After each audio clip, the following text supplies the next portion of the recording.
Samuel Etienne. Et tout le monde a reconnu la voix de Michel Blanc, bien sûr. Toute l'actualité culturelle de ce lundi. Et quel jour sommes-nous ? 28 juillet 28 juillet, c'est ça.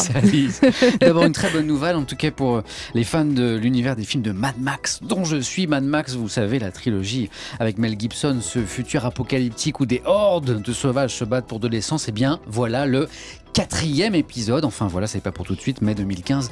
Mais les studios Warner viennent de diffuser la première bande-annonce ambiance. My name is Max.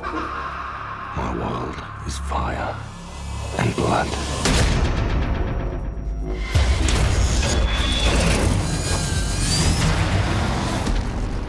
Voilà, mon nom est Max et mon monde est de feu et de sang. On l'a bien compris, on va retrouver Liz, l'univers bien violent de Mad Max. À ceci près, quand même, que le personnage est désormais incarné par Tom Hardy et non plus Mel Gibson. C'est un gros changement quand même. Peut-être une question d'âge, hein, qui sait. Mais sinon, ce sera toujours voiture, toujours camion, moto, lancé à pleine vitesse dans le désert, combat acharné pour de l'essence et de l'eau. C'est bon de savoir que les bonnes choses finissent toujours par revenir. On connaît ce générique bien connu. Bien sûr, bien sûr. Les Simpsons. Les Et Simpsons. lequel des personnages des Simpsons va mourir ? C'est la question que tous les fans de la série se posent, car c'est irrémédiable, Samuel. L'un d'eux va disparaître au cours du premier épisode de la 26e saison. Les scénaristes l'ont annoncé depuis l'automne dernier déjà, et depuis, ils jouent avec les nerfs des fans. Et si c'était Homer ?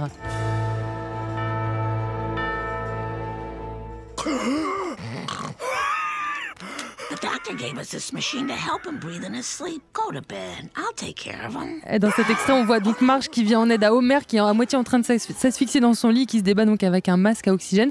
Mais c'est sans doute un moyen de brouiller les pistes, faut faire attention, car toutes les hypothèses sont possibles. Certains pensent que c'est le clown, Krusty, le fameux clown, qui va mourir. Fin du suspense le 28 septembre prochain. Extrêmement inquiétant tout de même. Lise, vous êtes d'accord, dans agriculture, il y a culture. Je suis d'accord. D'accord. Alors je voulais aussi vous parler ce soir de l'arbre aux 40 fruits. Ah, vous allez me dire, ça n'existe pas, un arbre qui produit 40 fruits différents. Eh bien si, Lise, c'est le fruit, c'est le cas de le dire, d'un artiste américain, Sam Van Hyken. Un arbre qui est en fait le produit d'une succession de greffes.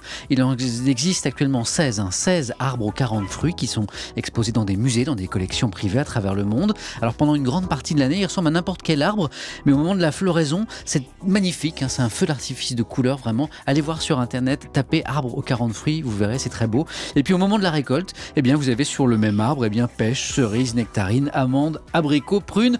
Étonnant. Dis donc tout ça. Oui, au moins. Imaginez la chanteuse Lily Allen arrêtée par la police, mise au sol et menottée. La photo est assez impressionnante. Elle a été prise à l'aéroport de la Gold Coast en Australie. Elle a été postée sur le compte Instagram de la chanteuse. Gros succès de cette photo avec plus de 7700 likes avant qu'elle soit retirée. Et pour cause, tout ça n'était qu'une mise en scène. J'allais vous poser la question. Les policiers ont en fait accepté de lui passer les menottes juste comme ça pour la photo. Une plaisanterie qui n'a pas été du goût de leur hiérarchie, qui a ouvert une enquête interne. Lily Allen qui est décidément au cœur de l'actualité, Samuel, puisqu'elle a confié à Voici son secret minceur, puisqu'elle a perdu 20 kilos. Alors à votre avis, Samuel, c'est quoi le secret pour perdre 20 kilos ? Ça peut être la diète, on en parlera d'ailleurs cet été dans le club de l'été.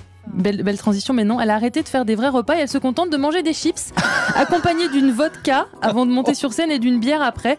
Pas sûr que ça fonctionne sur tout le monde, n'essayez pas chez vous. Je peux vous dire que je vois tout le monde de l'autre côté là, et notamment Thierry Defay, notre réalisateur, qui trouve ça très étrange ce régime ça se tente, mais peu de résultats à mon avis. Vodka. Merci Lise.